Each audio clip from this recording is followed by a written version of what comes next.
La stratégie nationale portuaire présentée à des hommes d'affaires italiens en séjour à Dakar, ces investisseurs ont eu un aperçu sur les opportunités qu'offre le Sénégal dans le domaine maritime et la logistique portuaire. Le reportage de Lamine Fall et Moussa Mané. Les relations d'affaires économiques entre le Sénégal et l'Italie magnifiées au port autonome de Dakar.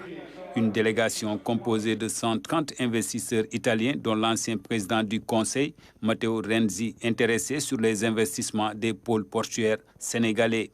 Nous avons fait la présentation de la stratégie nationale portuaire, les opportunités d'investissement au niveau du port de Dakar et les 3 ports principaux du Sénégal dans les 3 prochaines années, notamment le port de Dakar, le port de Bargny-Sendou et le port de Ndayane. Nous avons aussi étalé la présentation sur les ports secondaires, notamment le port de Dakhonga, le port de Ziguinchor, le port de Kaolack et le port de Saint-Louis. Le port de Saint-Louis, la fenêtre pour accéder aux plateformes pétrolières. Ces investisseurs ont eu aussi droit à la présentation des autres types de ports du Sénégal, dont celui du port sec de Tambacounda, et pour lequel le port autonome de Dakar cherche des investissements. Il y a beaucoup d'investissements dans ces ports, dans les systèmes portuaires sénégalais qui est très important et je crois très stratégique pour le futur. Ce futur entre les deux parties s'annonce sous de bons auspices.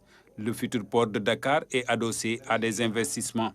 Les investissements qui doivent porter l'élan de l'émergence, c'est des investissements à haute intensité capitalistique qui ne doivent pas dépendre des projets de l'État. C'est pourquoi le port autonome de Dakar, pour rester en ligne avec la vision du président, s'ouvre au monde du privé, s'ouvre au monde des finances, s'ouvre au monde de la technologie et des compétences pour pouvoir porter dans les meilleurs délais ses ambitions en termes d'investissement. Nous avons, comme Italiens, fait beaucoup d'investissements ici. Il y a Mauro Ferrari qui est le responsable de Germany West Africa. Germany West Africa, un projet lancé en 2020 par Mauro Ferrari, PDG de Germany Transporti. L'objectif est de partager l'expérience italienne dans le domaine du transport vers les pays en développement comme Dakar, l'un des hubs commerciaux les plus importants d'Afrique de l'Ouest. Des investissements qui illustrent du dynamisme de l'économie sénégalaise. Les investissements, c'est la remise à niveau des infrastructures portuaires. Les investissements, c'est appeler le secteur privé étranger et le secteur privé local à faire face aux besoins d'une forte intensité capitalistique pour tenir la comparaison par rapport à l'objectif d'un pôle portuaire, notamment un hub portuaire et maritime qui se trouve dans la vision du président Macky Sall. Cette vision se vérifie sur le terrain. En effet, c'est à bord d'une chaloupe que le directeur général du port autonome de Dakar, Muntagassi, a bien voulu convier ses investisseurs italiens à effectuer un tour de bassin d'eau. Une manière de leur faire découvrir les réelles opportunités et les belles performances du port de Dakar.